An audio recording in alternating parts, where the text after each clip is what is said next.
Di manajemen keuangan 1, kita akan banyak belajar tentang ya manajemen keuangan itu sendiri, ya ruang lingkupnya bagaimana, terus sumber dana yang akan kita dapatkan di manajemen keuangan itu dari mana saja, ya proses peluang-peluang yang bisa dikembangkan agar bisnis perusahaan atau bisnis manajemen di perusahaan tersebut semakin berkembang ya dari sisi keuangan. Nah, itu yang mendasari kenapa di jurusan manajemen harus mempelajari manajemen keuangan, bahkan ada manajemen keuangan 1 sampai manajemen keuangan 2, supaya ya teman-teman paham betul ruang lingkup manajemen keuangan itu apa saja yang dibahas. Ya, ada yang sempat membaca materi kita hari ini? Mungkin sebelum saya coba melakukan pembahasan lebih dalam lagi. Mungkin ada yang sempat baca-baca tentang manajemen keuangan itu apa saja? Monggo.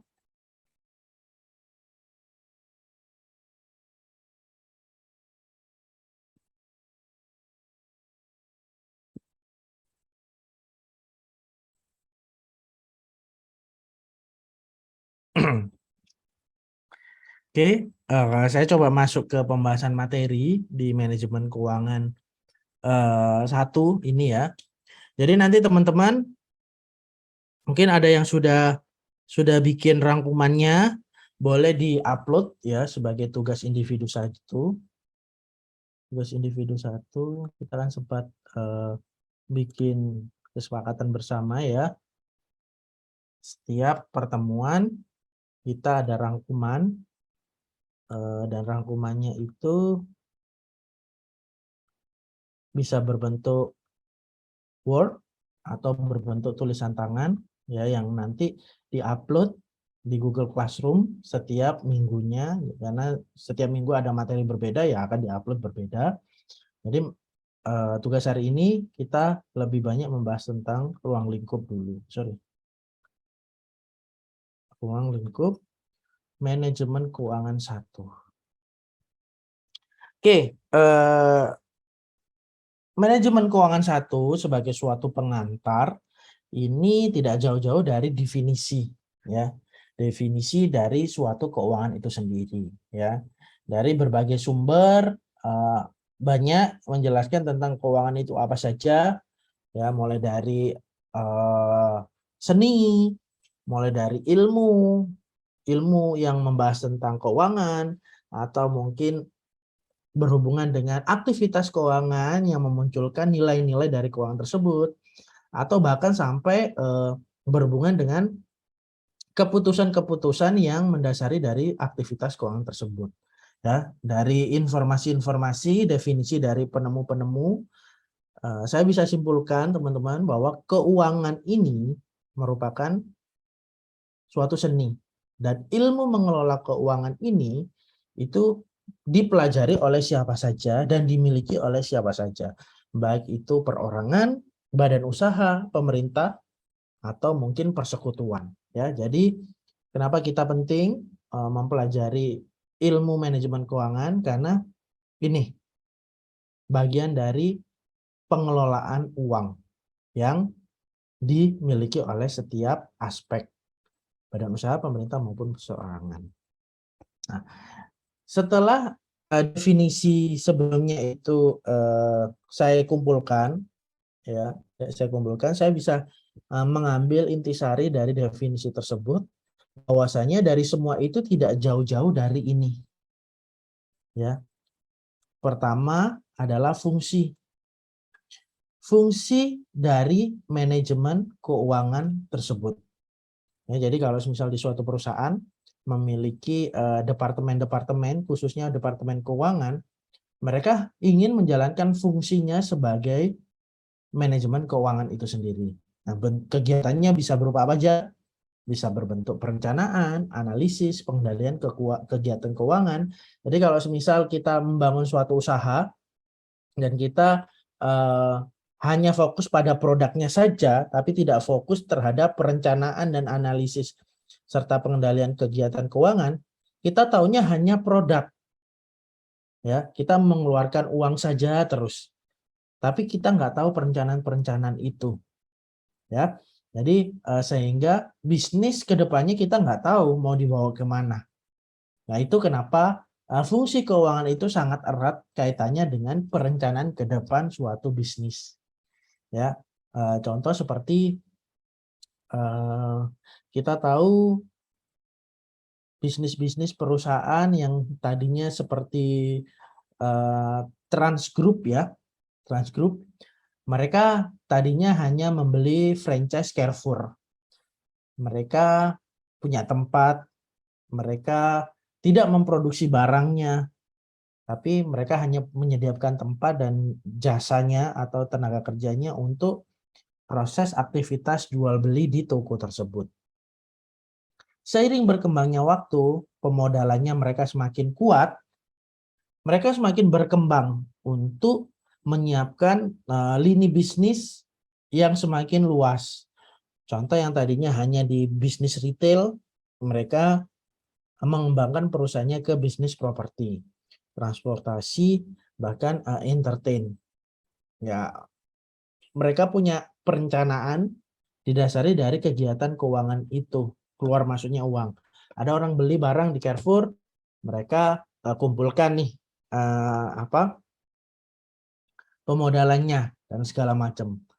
Ketika modalnya mereka sudah siap, mereka pengembangan produknya, pengembangan usahanya. Yang tadinya hanya toko, mereka kembangkan jadi bisnis propertinya, entertainnya, termasuk industri perbankannya. Ya, jadi kegiatannya akhirnya semakin berkembang. Ya, kita tahu Carrefour itu kan franchise ya. Jadi meskipun di Indonesia sudah nggak ada franchise-nya Carrefour, tapi di luar negeri masih ada. Ya, ketika Trans Group ini sudah punya pasar, sudah punya pelanggan loyal, pelan-pelan mereka melepas franchise itu. Mereka keluarin franchise baru yang perencanaan awalnya lebih premium, lebih berkelas, lebih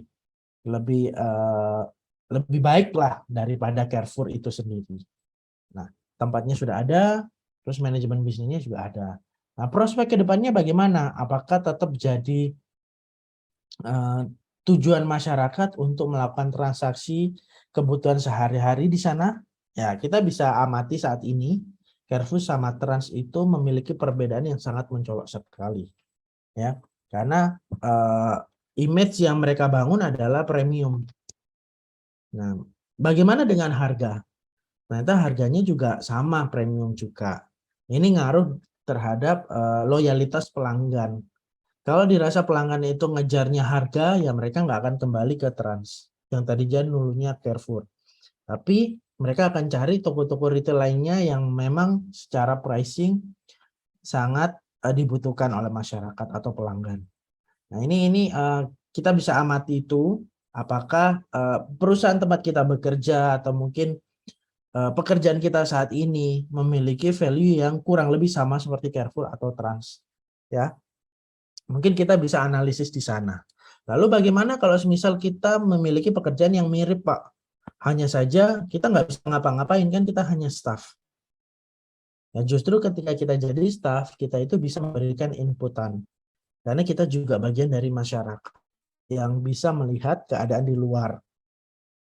Kalau kita sudah di level atas, kadang mereka juga nggak terlalu fokus sama keadaan yang di luar. Mereka fokus cari investor kerjasama.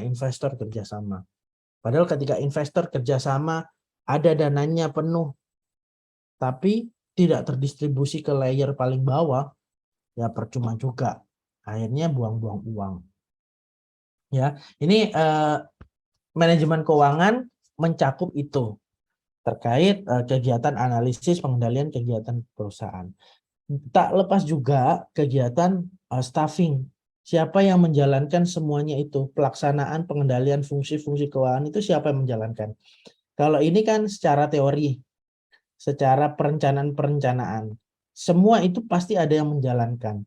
Nah, yang menjalankan itu adalah ini, tim, orang yang melakukan kegiatan sehari-harinya.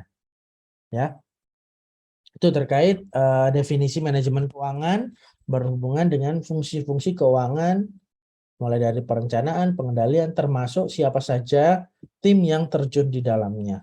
Nah, fungsi berikutnya yang paling penting itu aktivitas. Aktivitas tersebut tidak lepas dari proses pemeriksaan. Nah, ini sebenarnya hampir sama seperti pengendalian. Hanya saja pengendalian ini kalau sudah muncul informasi, oh ada kebocoran pemakaian dana nih di pos tertentu. Nah, ya kita tahunya dari mana? Dari aktivitas itu. Makanya saya taruh di bawah. Ya, saya taruh bawah karena ini sangat berhubungan juga dari aktivitas atau definisi manajemen keuangan ini secara keseluruhan.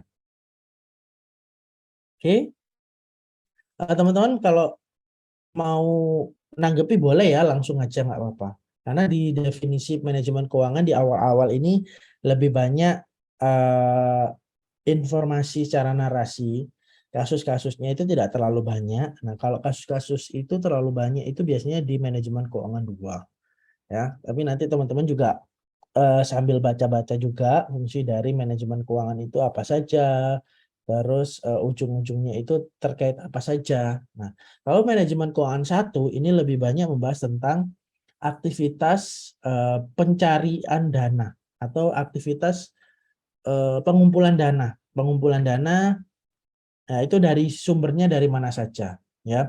Terus di manajemen keuangan 1 ini lebih banyak membahas tentang aktif sumber dana yang sudah didapatkan itu eksekusinya bagaimana. Nah, contoh seperti di laporan keuangan ini ya teman-teman ya, di neraca kita tahu aktiva itu ada 2, aktiva lancar sama tetap ya. Ini adalah struktur dari kekayaan suatu perusahaan. Kita melihatnya di laporan keuangan ya. Struktur berikutnya pasiva, hutang atau modal asing atau modal sendiri. Ini adalah struktur keuangan. Ini kekayaannya, ini keuangannya. Ini kalau di laporan keuangan. Tapi kalau di manajemen keuangan, ini informasi atau eksekusinya berbeda. Kalau di laporan keuangan, aktiva ini sumber kekayaan, struktur kekayaan. Kalau pasiva struktur keuangan. Kalau di manajemen keuangan, di neraca, aktiva itu penggunaan dananya. Nah, struktur kekayaannya adalah modal kerja itu bisa dimaksimalkan untuk apa saja. Ini penggunaan dana. Kalau misal modal kerja itu untuk belanja modal, belanja barang-barang produksi, sisanya untuk investasi pengembangan perusahaan. Nah, ini penggunaan dananya. Di manajemen keuangan kita lebih banyak membahas tentang ini. Penggunaan dana di struktur kekayaan perusahaan. Termasuk struktur keuangan. Nah, sumber dananya dari siapa? Dari hutangkah atau modal asing? Atau modal sendiri. Nah, kalau modal asing, ya kita bekerja sama dengan pihak luar. Jadi bagi hasil modalnya untung ya sama untung, rugi ya sama rugi. Ya, kalau hutang berarti kita pinjam ke pihak ketiga yang harus menjaminkan sesuatu dan kita harus bayar bunga dan pokoknya. Nah, sumber dana ini kalau modal sendiri jelas ya, mungkin pakai tabungan dan segala macam. Sumber dana ini secara struktur finansial yang baik dan sehat itu mana? Apakah hutang, modal asing, modal sendiri? Yang sehat itu mana? Yang paling penting kita fokusin itu di mana? Ya, yang paling penting itu adalah ini modal asing. Kita melakukan agreement atau kerjasama dengan pihak luar. Ya, karena pihak luar itu juga akan memberikan inputan di perusahaan kita strateginya bagaimana, omset yang harus dikejar itu bagaimana, upaya-upayanya bagaimana. Ini adalah kerjasama. Bentuk struktur finansialnya ini bentuk kerjasama. Beda kalau hutang, kalau bank ya terserah kamu untung rugi ya tetap kamu harus bayar pokok. Nah ini kan kurang sehat. Apakah kita anti pinjam uang di bank? Enggak, tetap kita kalau nggak pinjam di bank ya perusahaan perbankan juga akan tutup ya. Karena kan perputarannya juga dari hutang piutang itu, hutang pinjaman dan segala macam.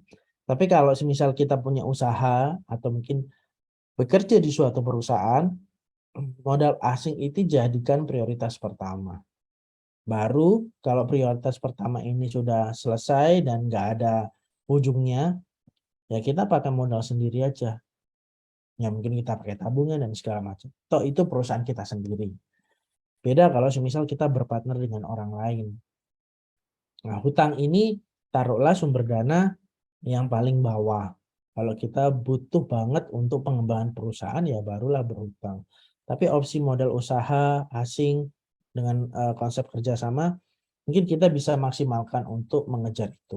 Ya, oke. Itu terkait informasi yang membedakan antara laporan neraca pada keuangan pada akuntansi dengan laporan neraca pada struktur manajemen keuangan, ya. Itu bedanya akuntansi keuangan sama manajemen keuangan. Pak, izin tanya boleh, Pak? Boleh, monggo silakan Pak Vincent. Tadi yang dikatakan Pak Danang sebelumnya itu mengenai hutang atau modal asing. Ini saya agak bingung, Pak. Modal asing itu kan juga termasuk kategori hutang, Pak, yang memang punya polisi-polisi tertentu juga yang harus nantinya kurang lebih bagi saya pribadi yang belum tahu ini, Pak. Kurang lebih itu kan hampir sama nanti dengan dengan ketentuan-ketentuan dari bank. Itu kan juga ikut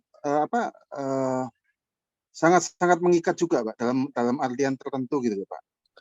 Oke, sumber dana yang saya maksudkan di sini modal asing itu dalam bentuk kerjasama.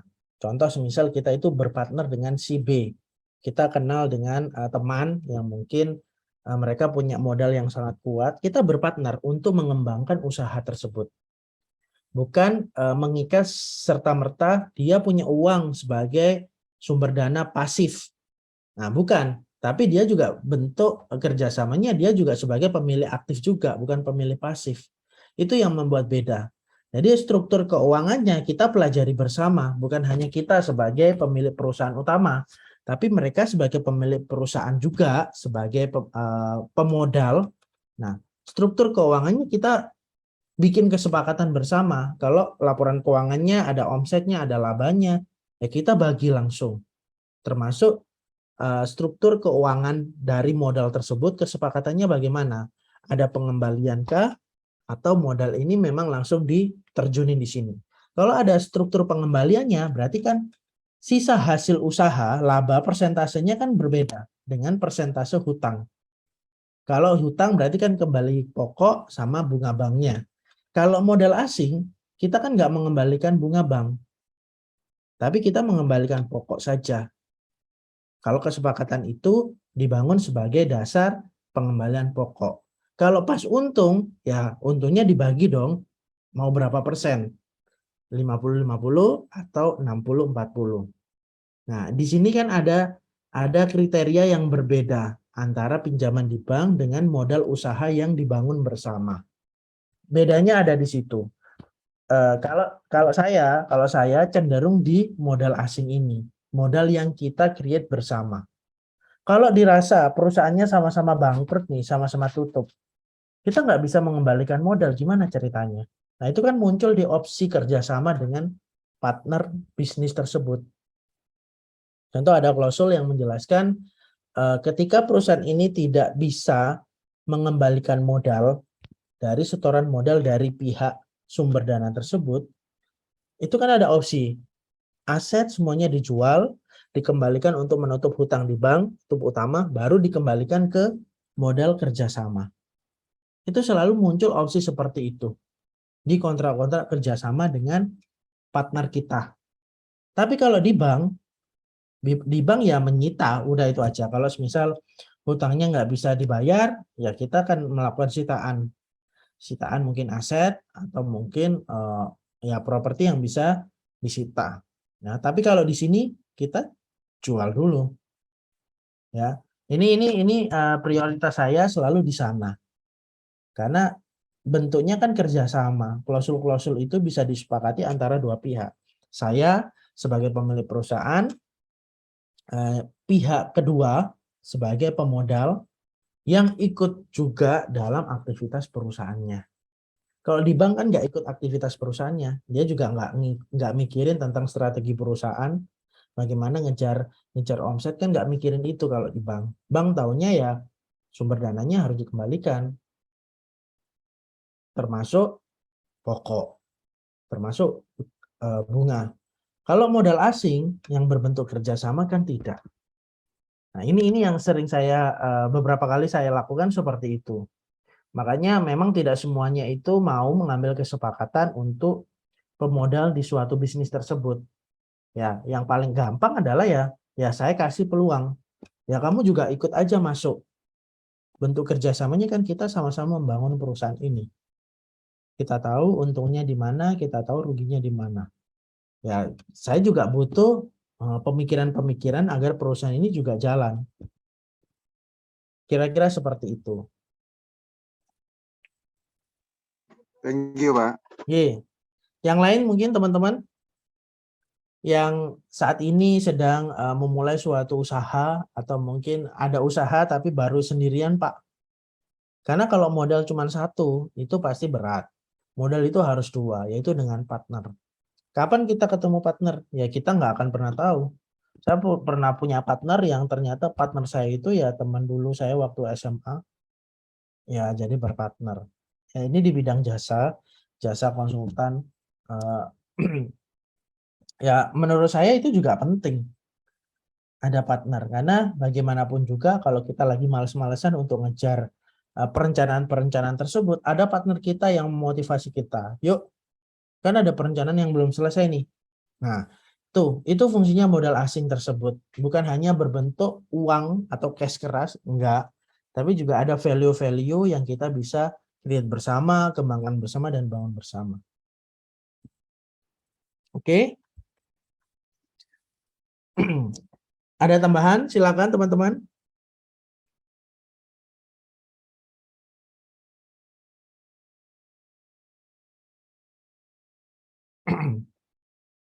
Oke.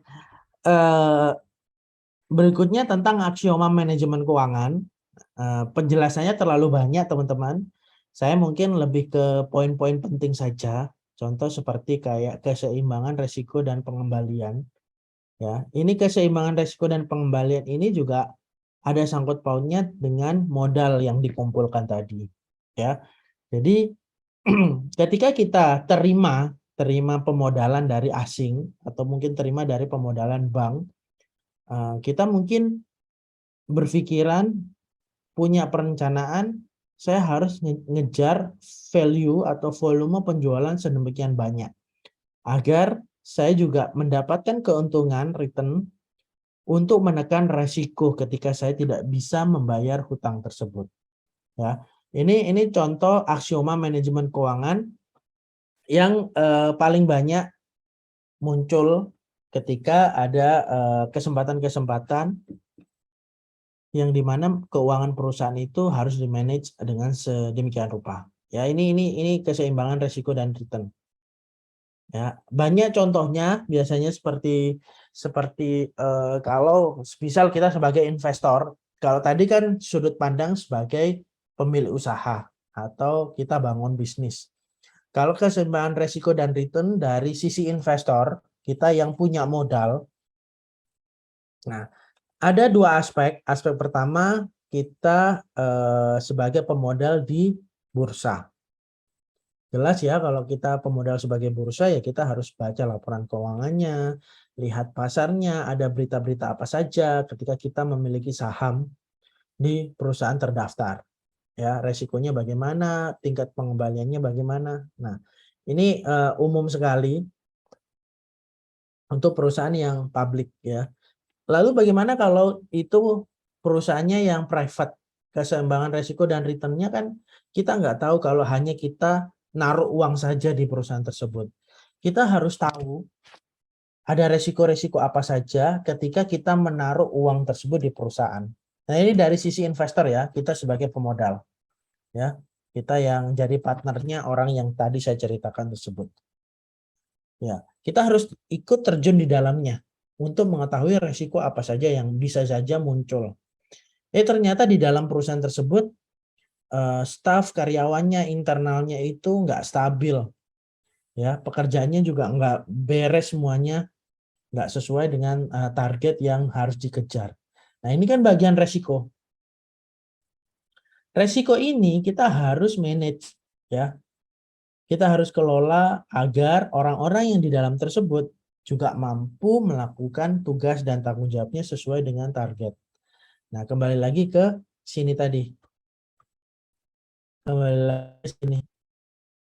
Kegiatan perencanaan, organisasian, staffing, aktivitas bersangkutan. Nah, ini berhubungan dengan definisi manajemen keuangan. Kalau keseimbangan risiko tersebut itu tidak dikelola dengan baik, ya ini tidak akan bisa tercapai. Fungsi keuangan tidak akan bisa jalan, ya. Pelaksanaannya juga pasti akan mandek.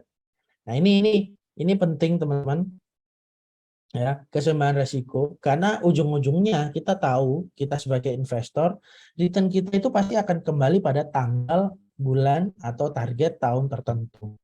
Ketika risiko ini kita bisa kelola dengan baik. Nah, itu fungsinya kita sebagai investor. Kita nggak sekedar naruh uang saja, sudah jalanin. Enggak. Ya. Ini aksioma manajemen keuangan dari sisi keseimbangan risiko dan return. Banyak sebenarnya penjelasan-penjelasan di bawah, ya. Kalau pasar modal yang efisien, kita sebagai investor di bursa, ya. Kita juga ada hubungannya dengan kondisi persaingan pasar dan segala macam, jadi problem atau teks, ya. Nah, dari semua ini, ingat meskipun sama-sama perusahaan di bidang telekomunikasi misal, mereka juga memiliki resiko-resiko yang tidak selalu sama. Pasti mereka memiliki resiko-resiko yang beda-beda.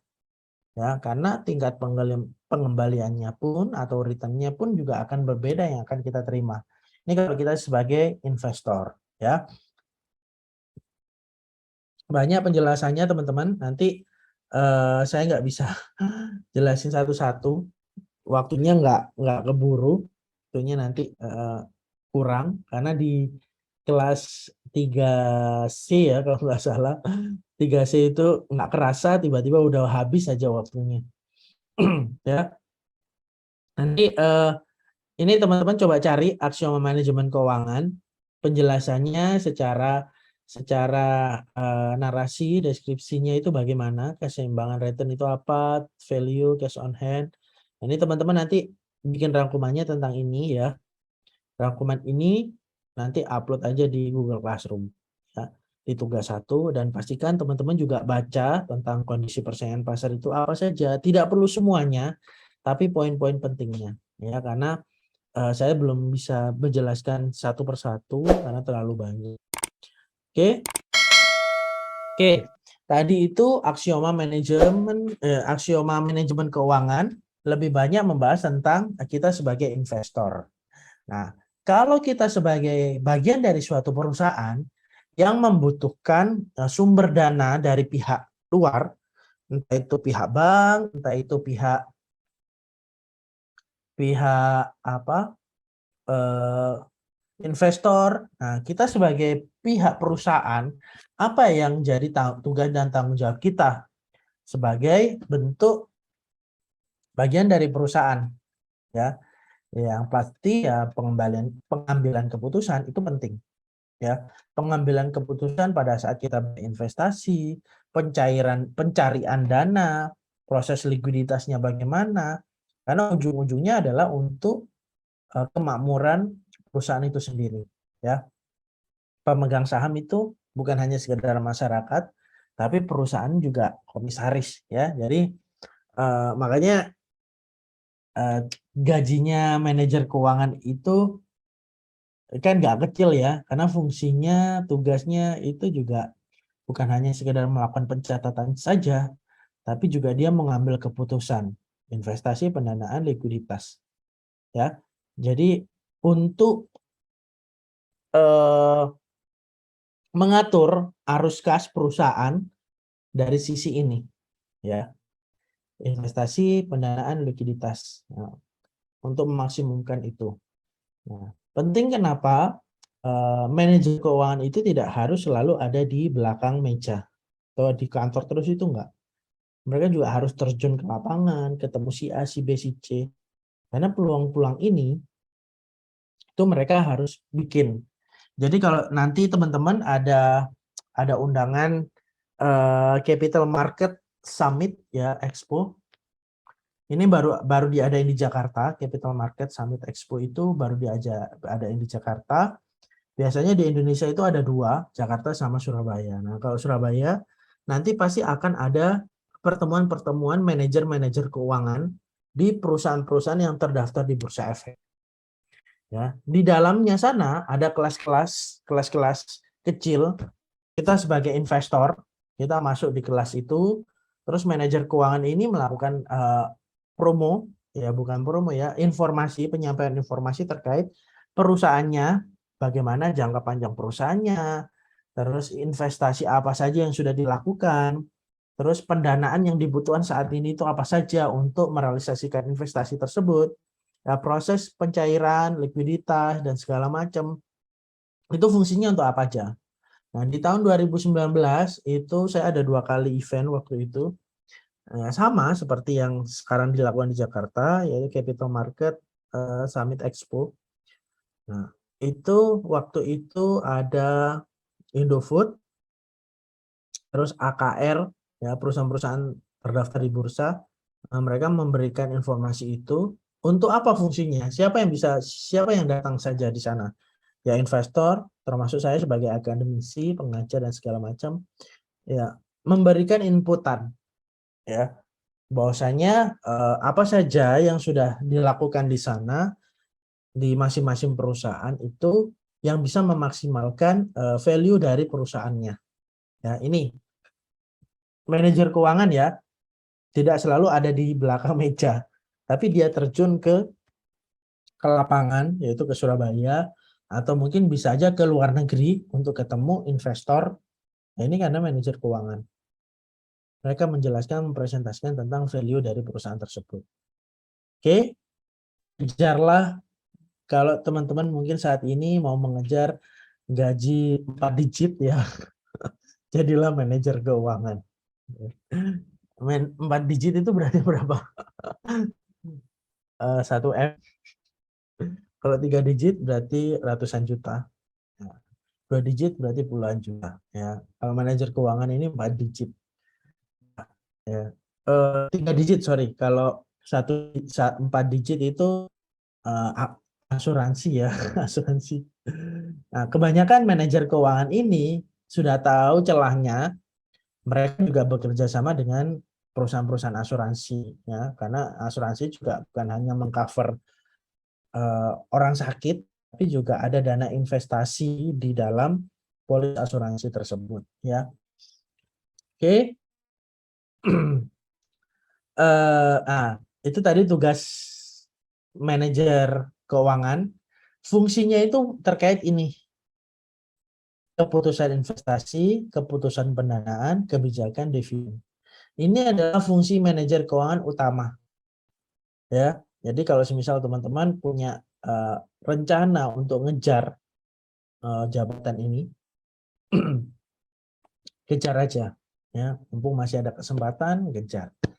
Nah, itu kalau sudah di level perusahaan menengah, udah jadi manajer keuangan, dia pasti akan dapat tawaran di Jakarta, levelnya lebih tinggi lagi, karena peluangnya yang lebih besar itu ada di sana, ya.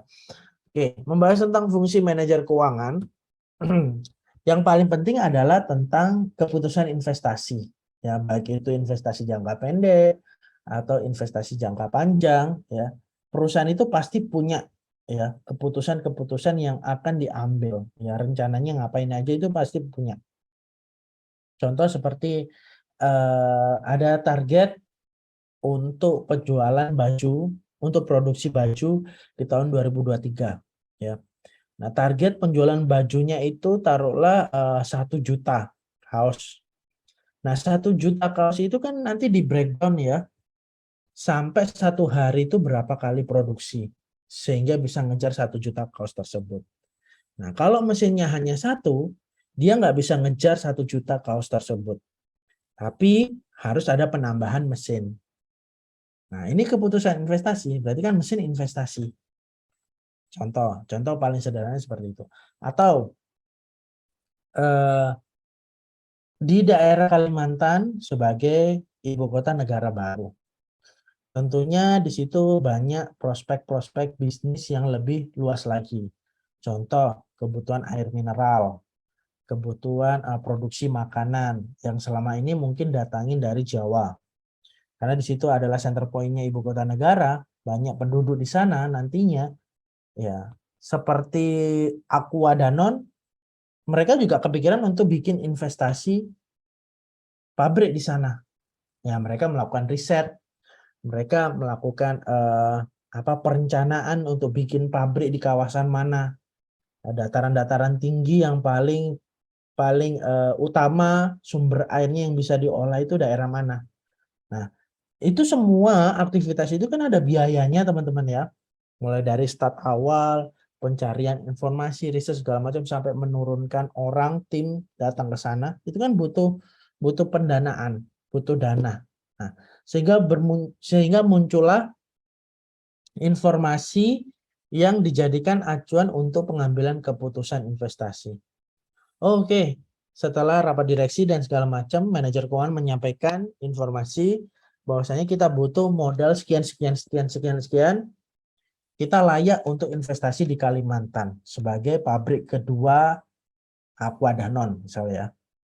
Nah, itu perencanaan keuangannya sudah jelas, kita butuh 1T misal untuk bangun pabrik.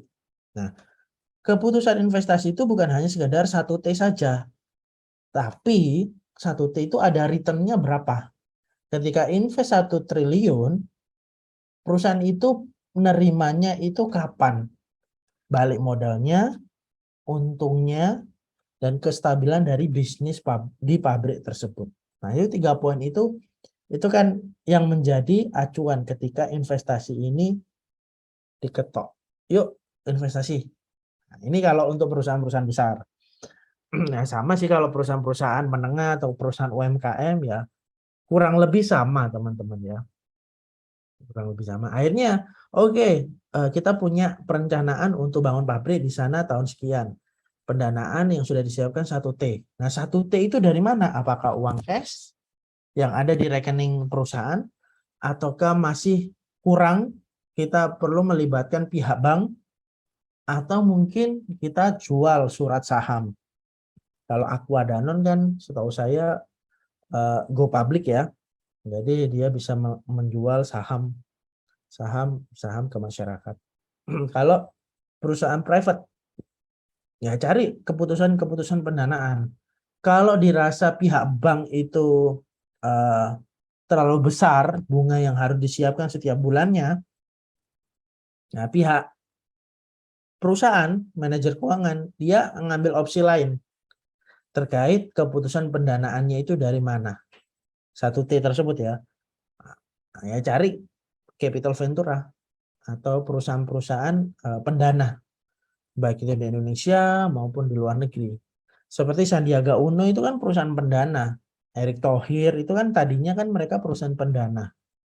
Meskipun memang sudah kaya dari moyangnya ya, tapi semakin kaya karena ya dia invest ke perusahaan-perusahaan yang membutuhkan pendanaan.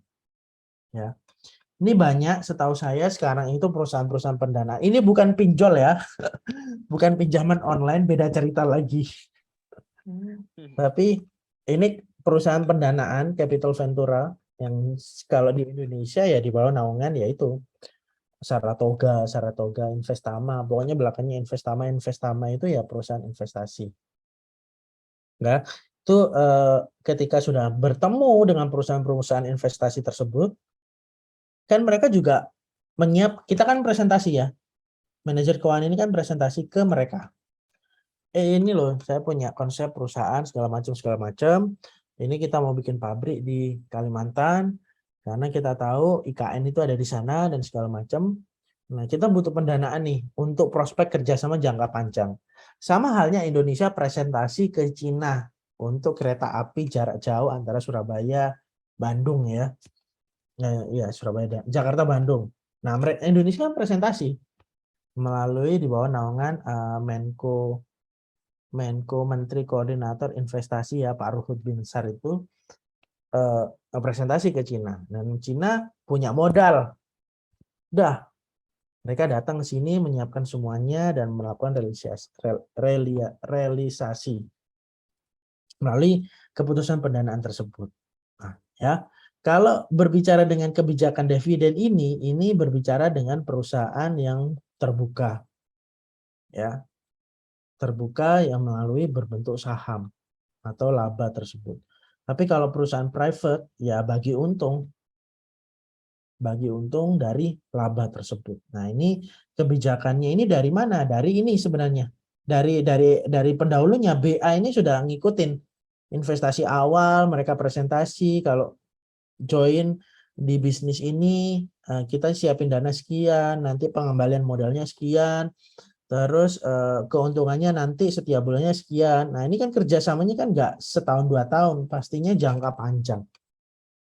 Ya, ini kebijakan yang diambil dari sisi fungsi manajer keuangan terkait keputusan investasi, pendanaan maupun kebijakan pencairan dividen. Ya, ada yang mau menambahkan? Boleh, nggak apa-apa. Oke, itu terkait fungsi keuangan ya dari sisi internal perusahaan.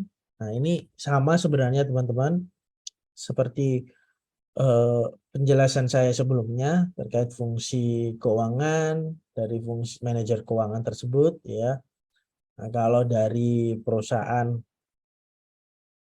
TBK yang nggak jauh-jauh dari pasar modal ya, pasar modal. Terus manajer keuangan yang nggak jauh-jauh dari prospek investasi jangka panjang dan jangka pendek dari perusahaan. Oke, fungsi keuangan ini nanti teman-teman sambil baca-baca ya. Nah, ini penjelasannya nggak perlu dirangkum kalau ini karena sudah ada saya siapin terkait tugas manajer keuangan, memperoleh dana di mana saja, terus dana yang diperoleh itu untuk aktivitas perusahaan, prospeknya itu ke depan bagaimana ya. Ini sudah ada penjelasannya. Ya, nanti teman-teman sambil baca-baca. Oke. Tadi itu terkait tentang fungsi manajemen keuangan itu sendiri, terkait fungsi dari manajer keuangannya sebagai tim yang mengeksekusi dari perencanaan investasi, pendanaan, bahkan dividen. Dan berikutnya ini terkait konsep-konsep yang menaungi dari fungsi manajemen keuangan itu sendiri. Pertama, fungsi sama teman-teman. Ya, sama fungsi manajer keuangan. Investasi, pendanaan, dividen. Oke. Saya lanjut aja ya, karena informasinya sama. Oh iya, ini juga sama. Di awal saya sudah sampaikan semuanya tentang fungsi pendanaan. Oke, dari konsep-konsep ini mungkin ada yang mau ditanyakan, silakan. Atau mungkin mau menambahkan. Boleh ya, investasi.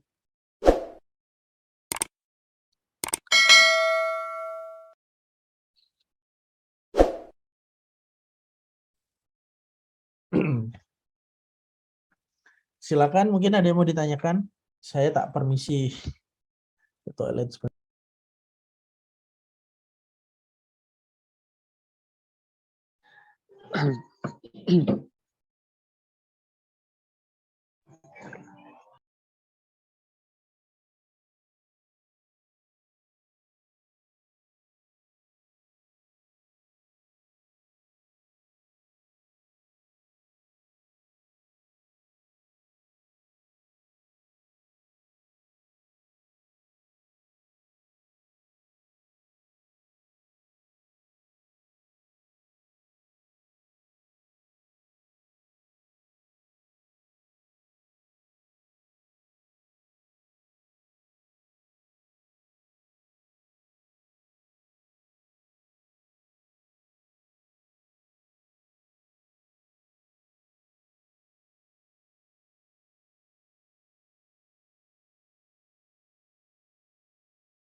Oke.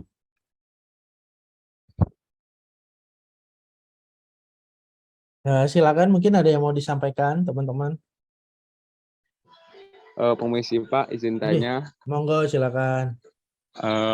Ini kemarin Pak yang Eko Sulaiman dari Kalimantan Pak, izin kenalin ke teman-teman semua ya Pak.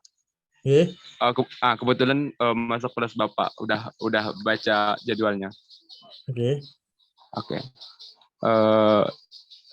Pak, nanti saya minta invite ke WA grupnya Pak untuk 3A. Oh boleh, enggak apa-apa. Oke. Iya. Oke. Ya, terima kasih. Mungkin itu saja ya Pak. Iya, ya, baik. Oke, Assalamualaikum. Wassalam. Kita bukannya sudah ada WA group ya? Statistik. Kalau WA pribadi dengan Bapak udah Pak, tapi WA grup yang 3A belum. Oh, oke. Oh, statistik Kelas. dulu. Iya, sorry. Kelas transfer ya. Iya Pak, transfer Iya. Pak, Oke. mahasiswa transfer. Iya. Oke, dulu yang kita statistik dulu belum ada WA grupnya ya dulu. Setahu saya berarti belum ya. Dulu kan kita juga belajar statistik juga kalau nggak salah statistik 1 atau 2. Berarti memang belum ada WA group dari dulu. Oke, nggak apa-apa. Kita mungkin bisa lanjut aja nggak apa-apa ya teman-teman ya. Untuk absensinya ada yang mungkin namanya belum muncul, boleh dimunculin nggak apa-apa. Ya kan, karena ditulis aja sendiri di paling bawah kalau semisal namanya belum masuk karena nama di absensi tersebut saya sudah dapat itu sebelum perkuliahan dimulai.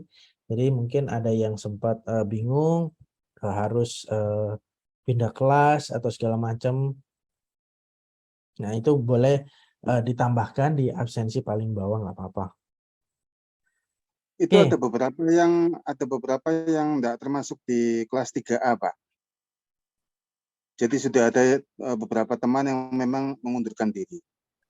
Oh, mengundurkan diri. Kalau mengundurkan diri, Cuman memang oleh pihak kampus memang belum di follow up karena alasan mereka belum ada konfirmasi dari ya, bersangkutan.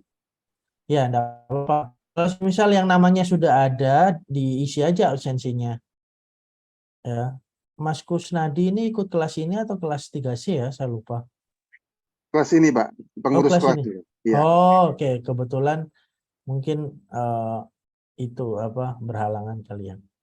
Nah, yang sudah ada namanya mungkin bisa masuk aja di Google Classroom, diisi aja nggak apa-apa.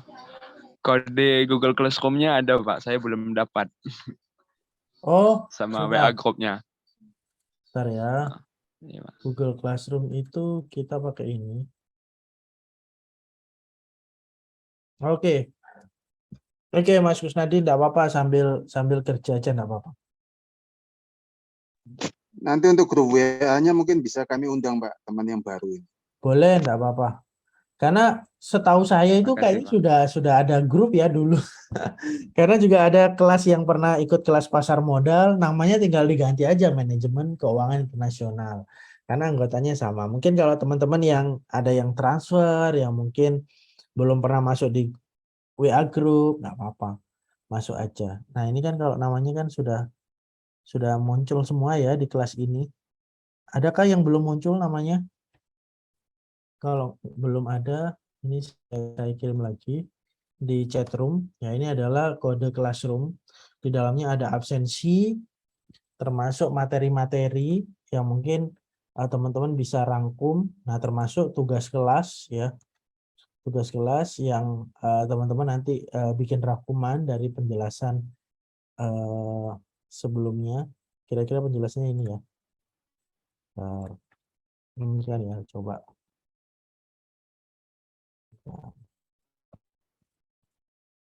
Nah, ini ya.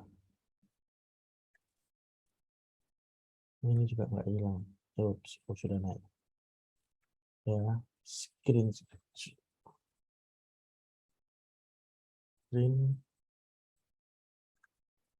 Nah.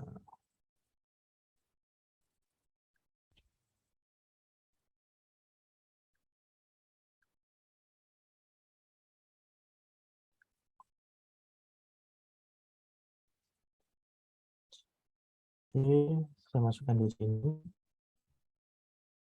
Ya, bikin rangkuman tentang ini enggak apa-apa. Ya, desktop tugas. Tugas apa?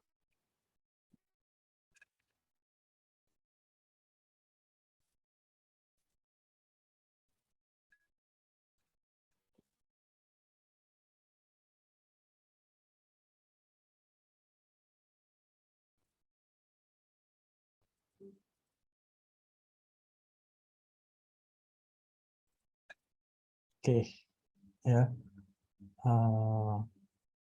Ini harusnya sudah. Oke, sini.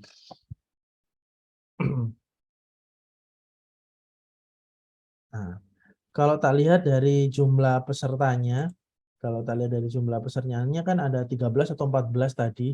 Hanya saja di Google Classroom ini baru 10. Nah, mungkin boleh di-share ke teman-teman, tinggal diklik aja sini. Tinggal diklik. Ini masukin di Google Classroom. Tinggal diklik aja, nanti tinggal join. Atau mungkin di-copy, di-share di Google Class, di WA group yang sudah ada. Bahwasanya ini adalah link untuk Google Classroom, yang dimana di dalamnya itu ada absen. Ada absen, ya absennya tinggal diisi aja tanggal, ya. Kalau ada yang sakit tulis saja sakit, izin. Nah, terus nama-namanya masukin aja enggak apa-apa. Kalau yang namanya belum ada, ini di sini kan namanya belum ada, ditulis saja di bawah namanya, enggak apa-apa. Nah, terus ini sekarang tanggal 15 bulan 10. Berarti absensinya 15 bulan 10. Oke, setelah itu bagikan. Ini otomatis langsung tersave teman-teman ya, sudah langsung terbaca di Google Classroom. Oke, jadi kalau semisal namanya belum muncul, tinggal isi di sini. Nah, terus kalau semisal ada yang berhalangan, tulis sakit atau izin nggak apa-apa. Ya. Nah, ini link ini yang di chat room, link yang di chat room ini mungkin boleh di-copy atau mungkin di WA group ya, supaya teman-teman juga yang lain bisa join di sini dan tahu juga ada beberapa materi yang mungkin bisa dipelajari, terus tugas yang mungkin bisa dilakukan bersama, nggak apa-apa. Ya. Oke. Ada yang mau ditanyakan? Silakan teman-teman. Mungkin terkait tugas atau terkait yang lainnya, monggo nggak apa-apa. Untuk tugasnya Pak, udah ada belum kelas Bapak? Sudah di Google Classroom sudah ada. Oh, tinggal diisi ya Pak? Iya, nanti dicari keseimbangan ini apa, penjelasannya, value of money ini apa, cash on hand ini apa, gitu. Ya. Ya Pak, makasih Pak. Oke.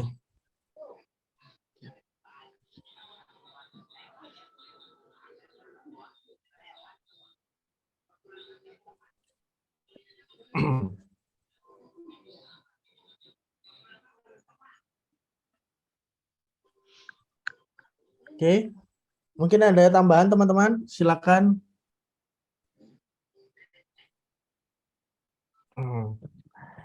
Role CFO ini adalah Chief Finance Officer atau manajer keuangan. Tugas manajer keuangan seperti yang saya sampaikan tadi di awal, ya investasi, ya mencari investasi, terus pendanaan, financing, terus dividen ya. Nah, ini tugas-tugasnya teman-teman. Investment decision ya, mulai dari mencari perusahaan-perusahaan yang mau berinvestasi di tempat kita atau mungkin mencari partnership ya. Ini tugasnya ada di sini. Ya. Terus pengelolaan dana ya, pendanaan ya, sorry, ini kan tadi investasi, ini pendanaan ya. Diapain aja nih? Ya, terkait pemeriksaan, resiko manajemen, perencanaan bisnis maupun perpajakannya. Nah, perpajakan ini bisa direncanakan teman-teman ya. Contoh seperti saya ingin laba, tapi keuntungan laba saya ini persentasenya sudah jelas terkait aspek perpajakannya. Hanya saja agar perpajakannya ini tetap tersampaikan ke pemerintah, ada beberapa planning, contoh seperti strategi pemasaran. Nah, itu kan aspek perpajakannya juga tidak terlalu besar. Terus penyaluran CSR ya, Corporate Social Responsibility, atau yayasan-yayasan untuk pengembangan sosial, kemasyarakatan segala macam, itu kan juga ada aspek perpajakannya tapi tidak terlalu besar. Beda kalau aspek perpajakannya itu penjualan, pembayaran, pembelian dan segala macam, ini kan aspek perpajakannya kan sudah jelas ya perencanaannya ya. Oke. Terus termasuk ini regulasi terkait penganggaran untuk dividen dan segala macam, peningkatan performa atau membangun investasi dengan pihak investor ya. Ini role CFO, Chief Finance Officer atau manajer keuangan. Tugas dan tanggung jawabnya itu seperti ini. Oke.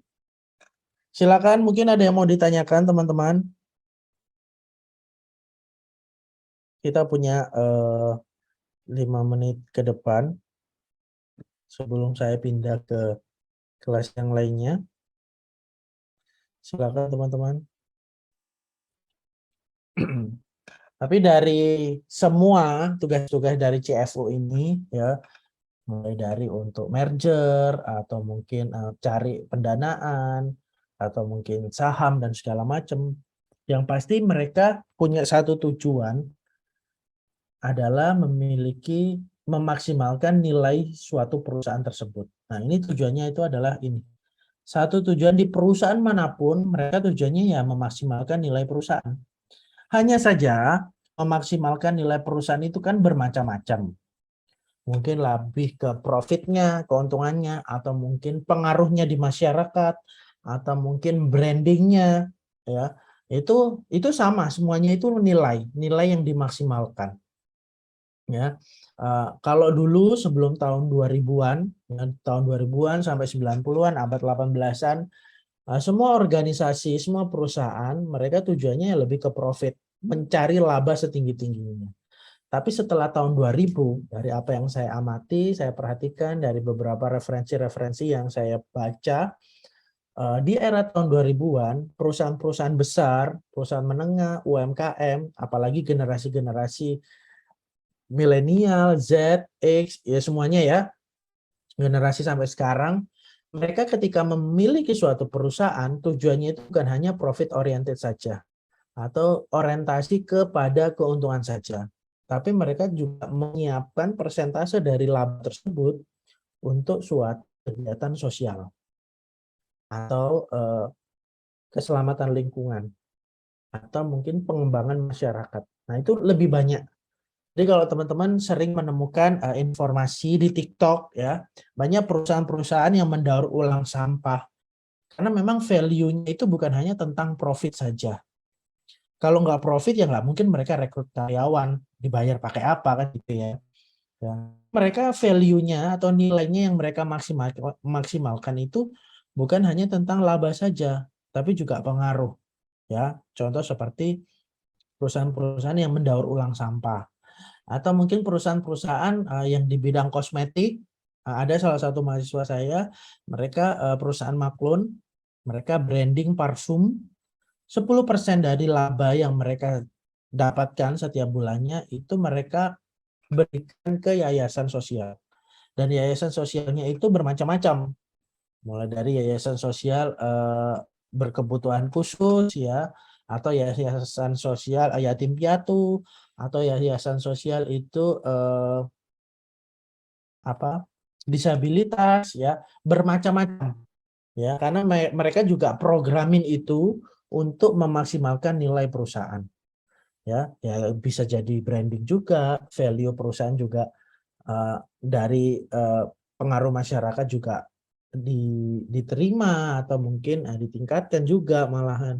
Nah, itu penting ya. Saat ini kita hanya sekedar bekerja saja kah, atau juga punya keinginan bisa terlibat lebih dalam lagi di tempat pekerjaan kita. Ya, itu penting teman-teman, karena kalau semisal kita kerja, nggak enjoy tapi tetap kerja saja, apakah kita itu benar-benar bekerja atau sekedar hanya cari kesibukan. Ya, coba value-value tersebut kita cari di tempat kerja kita saat ini. Ya, apakah kita hanya sekedar terima gaji saja selesai? Apa mungkin ada hal lain yang mungkin bisa memaksimalkan value itu sendiri? Ya, oke. Silakan, mungkin ada yang mau ditanyakan teman-teman Izin sebelum bertanya saya. sedikit, Pak. Monggo silakan. Pak, tadi Pak Danang bilang tidak sekedar profit yang dikejar, tapi juga pengaruh. Ya, Pengaruh ini dalam pengertian apa, Pak? Dalam pengertian stigma begitu, Pak? banyak pengaruh itu dari sisi masyarakat juga banyak. Contoh seperti kita tahu pengaruh-pengaruh perusahaan itu juga ada konotasi positif dan negatif juga. Contoh, di belakang layar dari anggota-anggota dewan itu kan ada perusahaan-perusahaan besar yang invest di sana. Karena menyangkut kebijakan, anggota dewan kan yang bikin kebijakan. Mereka ketok palu, oh ini ada kebijakan. Kalau sekiranya kebijakan-kebijakan yang dibangun untuk bikin cekek leher perusahaan tersebut, berarti perusahaan tersebut kan salah investasi. Ya, ini kan berhubungan sama pengaruh juga. Ini bukan hanya di Indonesia, tapi di negara-negara maju pun juga sama seperti itu. Ada brand-brand tertentu nge-pro ke calon anggota dewan ini, calon anggota dewan ini. Karena memang value dari perusahaan tersebut memang dimaksimalkan untuk jadi pengaruh dari sisi itu. Atau mungkin dari sisi positif, pengaruhnya dari lingkungan. Ya, banyak perusahaan-perusahaan, gak usah jauh-jauh seperti Starbucks aja. Starbucks memang mereka juga ngejar profit, tapi juga mereka pengaruhnya di lingkungan, mereka juga fokusin. Mulai dari penggunaan kemasannya, terus ornamen interiornya segala macam, itu memang mereka konsepnya adalah ramah lingkungan. Ya, jadi siapa yang nggak datang ke Starbucks saat ini? Selain brandingnya, ini kan yang saya fokusin tadi kan memaksimalkan nilai. Memaksimalkan nilai bukan hanya sekedar profit oriented saja, tapi ya pengaruh. Branding juga. Nah, pengaruh banyak hal dari sisi positif maupun negatifnya. Bermacam-macam. Tergantung value perusahaannya. Tujuannya itu mau kemana. Nah, ini ngaruh terhadap perencanaan jangka panjang ataupun jangka pendek. Kira-kira seperti itu. Oke. Di luar hujan ya. Saya nggak tahu. Oke, silakan mungkin ada tambahan sebelum saya pindah ke kelas sebelah. Monggo teman-teman.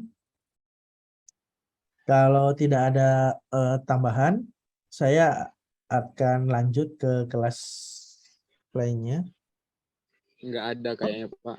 Nggak ada ya. Oke, terima kasih teman-teman, Mas Eko, Pak Vincent, Fahmi, dan semuanya ya yang lagi kerja ataupun lagi mendengarkan saya untuk menyampaikan materi ya. Kita ketemu lagi minggu depan. Yang belum join di Google Classroom, coba di-share ke Google Classroom, ke WA grupnya ya, mungkin bisa join. Kita ketemu lagi minggu depan. Untuk tugasnya nggak banyak, cuman mencari definisi dari pengertian-pengertian aksioma manajemen keuangan. Ya, oke. Kira-kira seperti itu. Terima kasih sudah join di kelas online malam hari ini. Terima kasih semuanya. Sampai ketemu lagi minggu depan. Tetap jaga kesehatan ya. Kita ketemu lagi minggu depan. Terima kasih. Selamat malam. Wassalamualaikum warahmatullahi wabarakatuh.